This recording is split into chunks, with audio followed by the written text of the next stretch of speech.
तर मित्रांनो काही या प्रकारे त्या टायमाचे लोअर रणगाडे आहेत इथे, परंतु याची रेंज मला एवढी वाटत नाही. तर त्या टायमाला किती रेंज असेल आय डोंट नो, नाहीतर या टायमालचे आणून ठेवलेत, बट मला नाही वाटत या टायमाचे असतील. त्या टायमाचे आपले आहेत रणगाडे.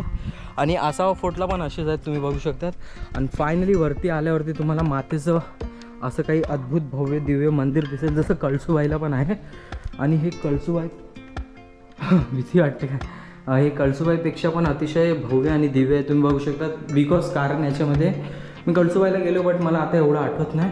पण तुम्ही बघू शकतात मातेची मूर्ती साक्षात डायरेक्ट डोंगरामध्ये कोरलेली आहे. आणि ते सेम तुम्ही बघू शकता, हावभाव, डोळे, कान, नाक पूर्ण मातेचे इथे दिसतात आपल्याला. आणि इथे मातेची मूर्ती आहे. एकदम अद्भुत नजारा आहे. सांगतात ना, मन खुश दिल खुश नजारा आहे मित्रांनो. खूप बरं वाटलं. तुम्हाला पण बरं वाटलं असेल, चॅनलला लाईक शेअर सबस्क्राईब करा. जय महाराष्ट्र, जय हिंद गाईस.